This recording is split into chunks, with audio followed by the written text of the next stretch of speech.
Hello students, this is second part of lesson first NumPy. In the last video we discussed NumPy. What is NumPy? NumPy एक scientific Python library है जो mathematical and logical operation करने में help करती है। NumPy library Python की most popular library में से एक है और इसका यूज़ मोस्टली किस में होता है? इसका use mostly data science and AI means artificial intelligence में होता है। एंड NumPy लाइब्रेरी में हम कौन कौन से फंक्शन को परफॉर्म कर सकते हैं? NumPy लाइब्रेरी में हम कोई भी ऑपरेशन को परफॉर्म कर सकते हैं। For example multi dimensional array.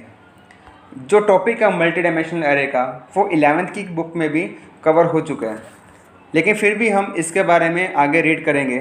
Python में NumPy को किस पर्पज़ के लिए डिज़ाइन किया गया है? पाइथन NumPy लाइब्रेरी को डिज़ाइन जो किया गया है ओनली साइंटिफिक कंप्यूटेशन करने के लिए। NumPy को यूज़ करने का जो मेन पर्पस है वो है NumPy एरे। वैसे भी पाइथन लिस्ट भी एरे की फॉर्म में यूज़ हो सकती है, लेकिन पाइथन लिस्ट के कंपैरिजन में NumPy फास्ट होता है। इसका फास्ट होने का रीज़न भी यही है कि it's binding with C programming language. Okay, जैसा कि मैंने बताया कि NumPy एरे के साथ वर्क करता है, लेकिन एरे ऑब्जेक्ट को NumPy में ND एरे कहते हैं। ये आपको याद करना होगा कि एरे ऑब्जेक्ट को NumPy में ND एरे कहते हैं। प्रोग्राम में NumPy में एरे को कैसे क्रिएट किया जाता है? NumPy में एरे को क्रिएट करने के लिए एरे फंक्शन को यूज़ किया जाता है। ओके, इसमें एक टॉपिक और आता है जो है डी टाइप। डी टाइप क्या काम करता है? हम जो भी एरे के अंदर एलिमेंट को ऐड करते हैं, डी टाइप उस एरे के एलिमेंट का डेटा टाइप बताता है। ओके, अभी क्या समझा? NumPy means numerical Python. Python का ओपन सोर्स मॉड्यूल है जो एरे एंड मैट्रिक्स पर फास्ट मैथमेटिकल कैलकुलेशन के फंक्शन प्रोवाइड करवाता है। और अब बात आती है व्हाट इज़ एरे। एरे किसे कहते हैं? Answer is array is a collection of homogeneous data type elements. Means same data type के एलिमेंट्स के कलेक्शन को एरे कहते हैं। और एक ND एरे ऑब्जेक्ट में सेम डेटा टाइप के मल्टीपल वैल्यू को स्टोर कर सकते हैं। और एरे ऑब्जेक्ट की ये फैसिलिटी है कि math and data manipulation perform करने के लिए NumPy को ईजी बना देता है। ओके, अब एरे को थोड़ा डिटेल में पढ़ते हैं। What is an array? An array is a container which can hold a fix number of items and this items should be of the same type. Means array container है जो fix number of items को hold करता है और जो भी इसमें item को स्टोर किया जाता है वो सेम टाइप की होनी चाहिए। ओके, जो एरे होता है वो एलिमेंट्स को होल्ड करने के लिए, इट मीन्स सेम टाइप के एलिमेंट को होल्ड करने के लिए कॉन्टिजियस मेमोरी एलोकेशन करता है। फर्स्ट थिंग इज जो भी मेमोरी एलोकेशन होती है वो रैम में होती है। ओके, अगर रैम के अंदर हमें एक एरे बनाना है, रैम के अंदर वो ऐसी मेमोरी फाइंड करेगा जहाँ पे कंटिन्यूस एरे के एलिमेंट को स्टोर किया जाए। इट मीन्स ऐसा नहीं होगा कि अगर एरे के अंदर 2 का स्पेस पहले खाली है वो वहाँ पे 2 एलिमेंट स्टोर करेगा और 3 को बाद में करेगा। वो ऐसे एलोकेट करता है कि 5 एलिमेंट एक साथ ही अरेंज हो जाए ताकि बाद में डेटा को एक्सेस करने में आसानी रहे। जो एरे होता है वो किससे मिलके बना होता है? एरे में जो फर्स्ट पॉइंट आता है वो आता है एलिमेंट। एलिमेंट किसे कहते हैं? What is element? Each item stored in an array is called an element. जो भी आप एरे के अंदर कोई भी वैल्यू को या कोई भी आइटम को स्टोर करते हो उसे एलिमेंट कहते हैं। Second, index. Each location of an element in an array has a numerical index which is used to identify the element. Array में एलिमेंट के हर लोकेशन के पास एक न्यूमेरिकल इंडेक्स होता है जिससे उस एलिमेंट को आइडेंटिफाई करने के लिए यूज़ किया जाता है। इसके बारे में आपको डिटेल में बताऊंगा। नेक्स्ट हम बात करते हैं components of an array. Array के कंपोनेंट्स के बारे में। अभी आप जो डायग्राम देख रहे हैं, यहाँ मैंने 3 डायग्राम को रिप्रेजेंट किया है। फर्स्ट है 1D array, second 2D array and 3 is 3D array. Okay, इसको आप ND एरे भी बोल सकते हैं। इसके हम पहले कंपोनेंट्स की बात करते हैं। फर्स्ट आता है एक्सेस। एरे को हम single dimensional array, it means 1D array, 2 dimensional array, it means 2D array and multi dimensional array के हो सकते हैं, जैसा कि आपको पिक्चर में शो किया हुआ है। जो एरे के डायमेंशन है उसको एक्सेस की फॉर्म में डिस्क्राइब किया गया है। जो एरे के एक्सेस होते हैं वो मल्टी डायमेंशनल एरे के इंडेक्स के ऑर्डर को डिस्क्राइब करते हैं। फॉर एग्जांपल, अभी आप जो डायग्राम देख रहे हैं, यहाँ पे जो फर्स्ट डायग्राम है वो 1D एरे का है। यहाँ लिखा हुआ है एक्सेस 0, इट मीन्स इसके पास सिर्फ 1 रो है और रो के अंदर 4 कॉलम्स है जहाँ पे 4 एलिमेंट्स को रिप्रेजेंट कर रहे हैं। इट मीन्स इसका जो साइज़ भी होगा वो 4 ही होगा। ओके, यहाँ पे सिर्फ एक ही रो का यूज़ किया गया है और कॉलम मल्टी हैं, तो इसकी जो एक्सेस होती है वो 0 होगी, क्योंकि ये एक ही डायरेक्शन में डेटा को रिप्रेजेंट कर रहा है। सेकंड जो 2D एरे है, यहाँ पे 2 एक्सेस होगी, क्योंकि ये 2 डायमेंशनल के अंदर या फिर 2 डायरेक्शन के अंदर डेटा को रिप्रेजेंट कर रहा है। ओनली एक्सेस 0 रिप्रेजेंट करता है 1D एरे को। जो एक्सेस 1 है वो रिप्रेजेंट करता है 2D एरे को, क्योंकि एक्सेस 1 के अंदर रो और कॉलम का कॉम्बिनेशन होता है जो कि डेटा को रिप्रेजेंट करते हैं। अगर आप इस डायग्राम में देख रहे हैं कि यहाँ पर 2 तो रोज़ हैं और 3 क्या है, कॉलम्स हैं। नेक्स्ट हम बात करते हैं मल्टी डायमेंशनल एरे की, जो 3D एरे है। इस एरे के अंदर 3 डायमेंशन है, जो कि इसकी एक्सेस होगी वो 2 एक्सेस भी हो सकती है और 2 से ज़्यादा भी हो सकती है। आप अब इसका साइज़ देखकर अंदाज़ा लगा सकते हैं। यहाँ पे 3 तरह की डायमेंशन है, या फिर यहाँ पे जो डेटा रिप्रेजेंट हो रहा है वो 3 डायरेक्शन में हो रहा है। That's why this is called multi dimensional array. Access पे डिपेंड होता है कि हमारा जो एरे है वो किस टाइप का एरे है, 1 डायमेंशनल एरे है, 2 डायमेंशनल एरे और मल्टी डायमेंशनल एरे है। अगर एक्सेस ओनली 0 है तो वो 1D एरे होगा, अगर एक्सेस 1 है तो वो 2D एरे होगा, अगर एक्सेस 2 या 2 से ज़्यादा है तो वो मल्टी डायमेंशनल एरे होगा। आपको ये बात याद रखनी होगी कि ND एरे के लिए जो भी एक्सेस का नंबर स्टार्ट होता है वो 0 से होगा और हमेशा 0 से ही होता है। सेकेंड हम बात करते हैं रैंक की। रैंक क्या होता है? जो ND एरे का रैंक होता है वो नंबर ऑफ़ एक्सेस के द्वारा डिफाइन किया जाता है जो कि उसके पास होता है, या फिर आप ये भी कह सकते हैं कि जो रैंक होता है वो नंबर ऑफ़ एक्सेस के इक्वल होता है। अगर ओनली एक्सेस 0 दे रखी है तो यहाँ पे सिर्फ एक ही एक्सेस को रिप्रेजेंट किया गया है, दैट्स वाई उसका जो रैंक होगा वो 1 ही होगा। 2D एरे के अंदर 2 एक्सेस दी होती है, एक्सेस 0 और एक्सेस 1। यहाँ पे 2 एक्सेस को रिप्रेजेंट किया गया है, इसका जो रैंक होगा वो भी क्या होगा, वो 2 होगा। 3D एरे के अंदर 3 एक्सेस दी होती है, एक्सेस 0, एक्सेस 1 एंड एक्सेस 2। यानी कि यहाँ पे 3 एक्सेस को रिप्रेजेंट किया गया है, इसका जो रैंक होगा वो भी क्या होगा, वो 3 होगा। थर्ड हम बात करते हैं शेप की। एरे की जो शेप होती है, ND एरे की जो शेप होती है वो एलिमेंट्स के नंबर पर ही डिफाइन की जाती है, जो कि हर एक्सेस के पास होती है।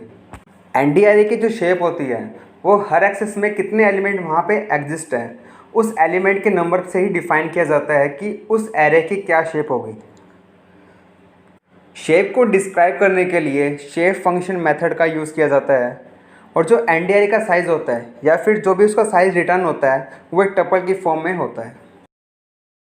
नेक्स्ट हम बात करते हैं कि एरे को कैसे रिप्रेजेंट किया जाता है। एरे को हम डिफरेंट लैंग्वेज के अंदर अलग अलग तरीके से रिप्रेजेंट करते हैं या फिर उसको डिक्लेयर करते हैं। अभी मैं आपको एग्जांपल दे रहा हूँ C++ लैंग्वेज का। अभी आप यहाँ पे जो एरे देख रहे हैं, इस एरे में 12 एलिमेंट्स को होल्ड किया हुआ है, जो आप इस बॉक्स के अंदर देख रहे हैं। उसके नीचे कुछ नंबर्स लिखे हुए हैं जो 0 से स्टार्ट है, ये होती है इनकी इंडेक्स वैल्यू। इसका क्या पर्पस होता है मैं आपको बताने वाला हूँ। अभी आप जो एरे देख रहे हैं इसका जो साइज़ है वो है 12।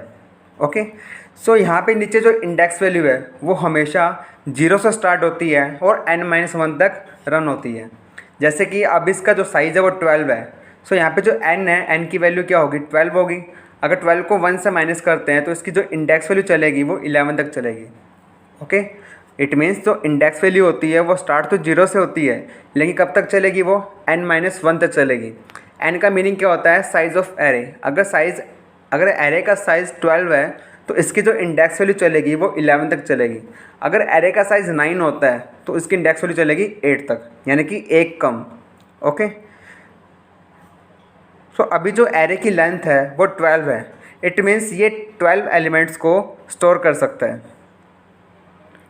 और यहाँ पे जितने भी एलिमेंट्स हैं इसको हम एक्सेस कर सकते हैं, लेकिन इसको एक्सेस करने के लिए इसके इंडेक्स वैल्यू को यूज़ किया जाता है।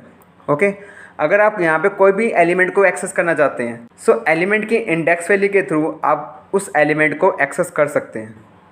बस आपको ये याद रखना है कि जो इंडेक्स वैल्यू होती है वो 0 से स्टार्ट होती है और एक के करके इंक्रीज़ होती है। ओके, और इस इंडेक्स वैल्यू की हेल्प से आप उस डेटा को या फिर आप उस एलिमेंट को एक्सेस कर सकते हैं। सो नेक्स्ट हम बात करते हैं वर्किंग विद numpy। सो अगर आप कोई भी प्रोग्राम स्टार्ट करते हो, अगर आप उसमें आप numpy को यूज़ कर रहे हो तो आपको ये याद रखना होगा कि सबसे पहले हमें numpy को इंपोर्ट करना होगा। इंपोर्ट एक ऐसा फंक्शन है जो उस लाइब्रेरी के फंक्शन को हमें प्रोवाइड करवाता है। ओके, सो इसको इस तरीके से लिखा जाता है जैसे आपको स्क्रीन पे डिस्प्ले हो रहा है, import numpy as np। सो numpy एक मॉड्यूल नेम है जिसको यहाँ पे इंपोर्ट किया गया है। इसके थ्रू हम numpy में जितने भी फंक्शन हैं हम उन सभी फंक्शन को यूज़ कर सकते हैं। आगे जो लिखा हुआ है एज np एक उसका अलाइज है, यानी कि उसका सेकंड नेम है जो कि ऑप्शनल है। आप इसको यूज़ कर भी सकते हो और नहीं भी कर सकते, इसको यूज़ करना ज़रूरी नहीं है, लेकिन इसको शॉर्टकट में लिखने के लिए हम इसको ऐसे लिख सकते हैं। सो नेक्स्ट हम बात करते हैं numpy एरेज के बारे में। सो हम इतना तो जान चुके हैं कि जो numpy एरेज होते हैं वो एक बिल्डिंग ब्लॉक्स होते हैं जहाँ पर हम numpy ऑपरेशन को परफॉर्म कर सकते हैं। और इन numpy एरेज को 2 पार्ट्स में डिवाइड किया गया है। फर्स्ट आता है 1 dimensional array, it means 1D array. So 1D array को मैंने जैसे बताया था पहले कि 1D एरे को वेक्टर कहते हैं। के पास सिर्फ एक ही सबस्क्रिप्ट वेरिएबल होता है जो कि डिसाइड करता है कि आपका जो डेटा होगा वो किस डायमेंशन में अरेंज होगा। It means it determines the dimension of the array. और जिस एरे की 1 डायमेंशन होती है उसे 1 डायमेंशनल एरे कहते हैं, जैसा कि आपको मैंने लास्ट पिक्चर में दिखाया था। और 1D एरे में जो फर्स्ट एलिमेंट होता है उसकी जो इंडेक्स वैल्यू होगी वो 0 से स्टार्ट होगी, जो उसका नेक्स्ट एलिमेंट होगा उसकी जो इंडेक्स वैल्यू स्टार्ट होगी वो 1 से होगी। सो ऐसे करते करते वो चलता रहेगा, कब तक चलेगा, n-1 तक। तो नेक्स्ट हम बात करते हैं मल्टी डायमेंशनल एरे की या फिर ND एरे की। सो मोस्टली प्रोग्राम के अंदर मल्टी डायमेंशनल एरे को यूज़ किया जाता है या फिर 2 डायमेंशनल एरे को यूज़ किया जाता है जिसे हम मैट्रिक्स बोलते हैं। ओके, सो हम एरे को भी जो numpy एरे होते हैं उसको पाइथन लिस्ट के थ्रू भी हम उसको इनिशियलाइज़ कर सकते हैं। उसमें जितने भी एलिमेंट्स होंगे आप उसको भी एक्सेस कर सकते हैं। सो जिसका जो मेन डेटा ऑब्जेक्ट होता है वो ND एरे होता है। ND एरे सिर्फ ये डिस्क्राइब करता है कि उस एरे के अंदर सेम टाइप के आइटम का कलेक्शन होना चाहिए, तो बस यही पर्पस रहता है। ओके, सो 2 डायमेंशनल एरे के अंदर 2 सबस्क्रिप्ट होते हैं जो कि रो और कॉलम को रिप्रेजेंट करते हैं। जैसे 1D एरे के अंदर सिर्फ 1 सबस्क्रिप्ट था, क्यों? बिकॉज वहाँ पे सिर्फ एक ही डायमेंशन में डेटा स्टोर हो रहा था। लेकिन 2D एरे के पास 2 सबस्क्रिप्ट वैल्यू होती है जो 2 डायमेंशनल डेटा को स्टोर करती है। ओके, एक जो सबस्क्रिप्ट होता है वो रो के लिए होता है, जो सेकंड जो सबस्क्रिप्ट होगा वो कॉलम के लिए होगा। ओके, सो नेक्स्ट हम बात करते हैं numpy एरे एंड लिस्ट के डिफरेंस की। जैसे मैंने आपको स्टार्टिंग में बताया था कि हम numpy एरे के जगह लिस्ट का यूज़ कर सकते हैं, लेकिन लिस्ट होती है वो स्लो होती है as compare to numpy array के। सो अभी हम 1 पॉइंट्स को डिटेल में पढ़ेंगे। सो फर्स्ट पॉइंट आता है जो numpy एरे होता है उसके अंदर होमोजीनियस यानी कि सेम डेटा टाइप्स के एलिमेंट्स को स्टोर किया जाता है, लेकिन लिस्ट में ऐसा नहीं होता। लिस्ट के अंदर हम डिफरेंट डिफरेंट डेटा टाइप्स की वैल्यू को स्टोर कर सकते हैं। numpy एरे में क्या होता है कि अगर आप एक बार किसी भी एलिमेंट को स्टोर कर चुके हो, यानी आपने एक बार जो एरे बना लिया, आप उसके अंदर कोई भी एडिशन और डिलीशन परफॉर्म नहीं कर सकते। ओके, लेकिन लिस्ट के अंदर आप लिस्ट के फंक्शन के थ्रू, लिस्ट के पास कुछ फंक्शंस होते हैं, आप उसको यूज़ करके लिस्ट के अंदर रन टाइम पर आप कोई भी एलिमेंट्स को ऐड भी कर सकते हो और डिलीट भी कर सकते हो। लेकिन numpy एरे के अंदर ऐसा करना पॉसिबल नहीं है। ओके, सो जैसा कि मैंने आपको बताया कि numpy array homogeneous data type है, यानी कि सिमिलर टाइप्स की वैल्यू को होल्ड करता है, डिफरेंट टाइप्स के एलिमेंट्स को होल्ड नहीं कर सकता। लेकिन लिस्ट डिफरेंट डिफरेंट टाइप्स की वैल्यू को होल्ड कर सकता है। जैसे कि numpy array different different types की वैल्यू को स्टोर नहीं कर सकता। सो इसीलिए numpy एरे क्या होता है, उससे फास्ट होता है बिकॉज वो सिमिलर टाइप की वैल्यू को ही होल्ड करता है। सो जो मेमोरी एलोकेशन होती है वो एक बार में ही हो जाती है। लेकिन लिस्ट के अंदर डिफरेंट डिफरेंट टाइप्स के डेटा टाइप की वैल्यू को यूज़ करता है। सो यहाँ पे जो मेमोरी एलोकेशन होता है वो थोड़ा स्लो होता है as compare to numpy array. So इसीलिए जो numpy एरे होता है वो लेस मेमोरी को कंज्यूम करता है, लेकिन जो लिस्ट होती है वो ज़्यादा मेमोरी को कंज्यूम करती है।